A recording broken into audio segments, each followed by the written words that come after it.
اعوذ باللہ من الشیطان الرجیم، بسم اللہ الرحمن الرحیم۔ تعارف سورہ الشورى حصہ 2 پیش کر رہے ہیں۔ اسی بنیاد پر اللہ تعالیٰ نے ابتدا سے انسان کے لیے ایک دین مقرر کیا ہے۔ وہ ایک ہی دین تھا جو ہر زمانے میں تمام انبیاء کو دیا جاتا رہا۔ کوئی نبی بھی اپنے کسی الگ مذہب کے بانی نہیں تھا۔ وہی ایک دین اول روز سے نسل انسانی کے لیے اللہ تعالیٰ کی طرف سے مقرر ہوتا رہا ہے، اور سارے انبیاء اسی کی پیرو اور دائی رہے ہیں۔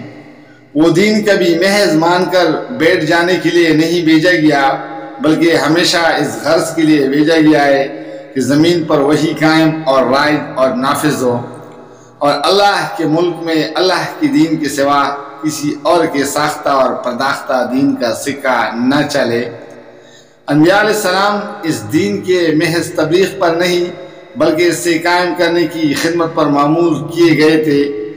نوع انسانی کا اصل دین یہی تھا، مگر انبیاء کے بعد ہمیشہ یہ ہوتا رہا کہ خود غرض لوگ اس کے اندر اپنی خود پسندی، خود رائے اور خود نمائی کے باعث اپنے مفاد کی خاطر تفرقے برپا کر کے نئے نئے مذاہب نکالتے رہے۔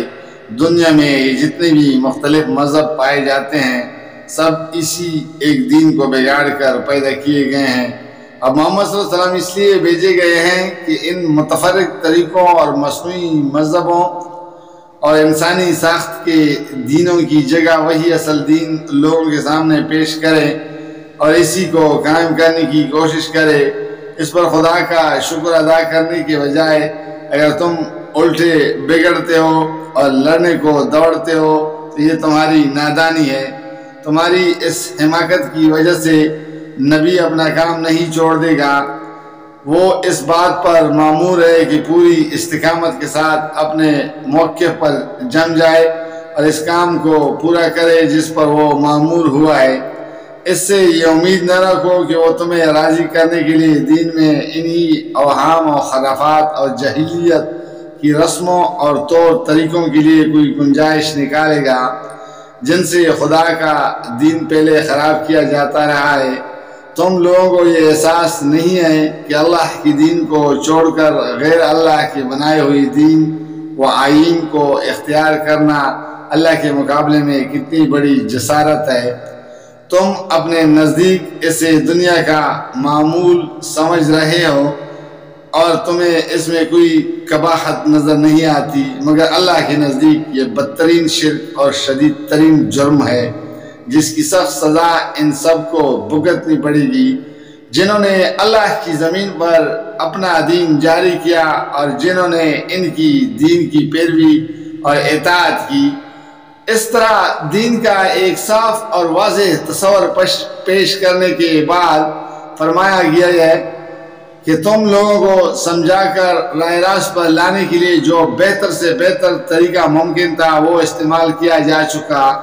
ایک طرف اللہ نے اپنی کتاب نازل فرمائی جو نہایت دل نشین طریقے سے تمہاری اپنی زبان میں تمہیں حقیقت بتا رہی ہے، اور دوسری طرف محمد صلی اللہ علیہ وسلم اور ان کے اصحاب کی زندگیاں تمہاری آنکھوں کے سامنے موجود ہیں جنہیں دیکھ کر تم جان سکتے ہو کہ اس کتاب کی رہنمائی میں کیسے انسان تیار ہوتے ہیں۔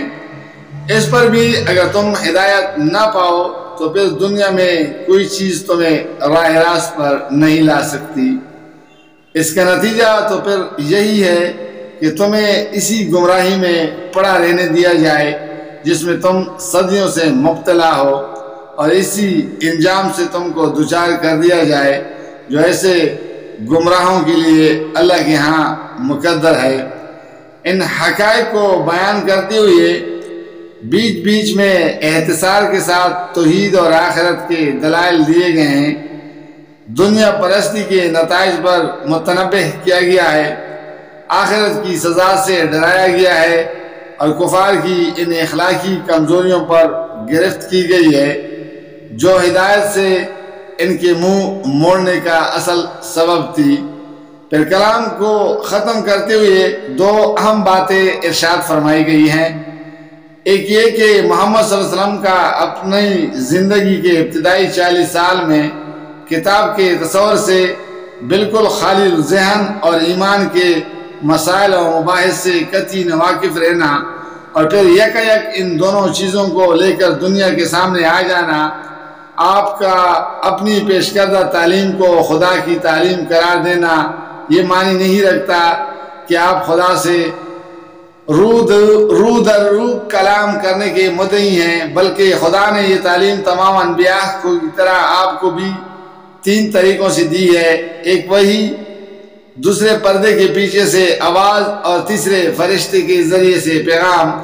یہ وضاحت اس لیے کی گئی کہ مخالفین یہ الزام تراشی نہ کر سکے کہ حضور خدا سے روح در روح کلام کرنے کا دعویٰ کر رہے ہیں، اور حق پسند لوگ یہ جان لے کہ اللہ تعالیٰ کی طرف سے جو انسان نبوت کے منصب پر سرفراز کیا گیا ہو، اس سے کن طریقوں سے ہدایت دی جاتی ہے۔